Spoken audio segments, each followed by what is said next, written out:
এ বাবা, আমি কি করলাম যে আমার নাম বলছে, এটাই ভাবছো তো?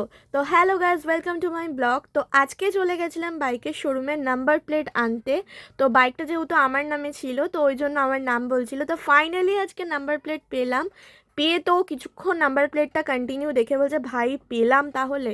মানে বিশ্বাস করবে না, এত ডিলে করছিল নাম্বার প্লেটটা নিয়ে। এসছি বাবা, ওই টাকা খরচা করে নাম্বার প্লেট লাগাতে এসছি। যেখান থেকে বাইক কিনেছি ওখান থেকে নাম্বার প্লেট লাগিয়ে দেয়নি, বলছে 2 দিন লাগবে। আর এর তো সবুজ হয় না, এখনই লাগাতে হবে। তো নিজেদের টাকা দিয়ে নাম্বার প্লেট লাগাতে হচ্ছে। মানে জাস্ট ভাবতে পারছো, নাম্বার প্লেটটাও আমাদের টাকায় লাগাতে হলো। তারপর চলে গেছিলাম একটু মন্দিরে পুজো দিতেও। দেখে বলছিল ঠাকুরের মুখটা কি মিষ্টি না, ঠাকুর তো মিষ্টি হবেই। তারপর একটু বাইকের পুজো দিয়ে দিলাম। তারপর আমি ভাবলাম আমিও একটু ধূপকাঠি দেখিয়ে দিই, যতই হোক আমার নতুন প্রিয় বাইক বলে কথা। তারপর ভাত বকতে বকতে ঠান্ডায় চলে গেছিলাম ওর ট্রিট নিতে, ডি বাপি বিরিয়ানি খেতে।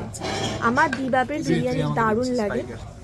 ওই দিচ্ছে আমাকে ট্রিটটা, বলেছিল না ট্রিট দেবে না, কিন্তু দিচ্ছে। হ্যাঁ, কালি চন্ডালিকা সেরেছে। বহুত পয়সা আমার কাছে। তারপর ঠান্ডায় কাঁপতে কাঁপতে চলে গেছিলাম বাড়ি। তো থ্যাঙ্কস ফর ওয়াচিং।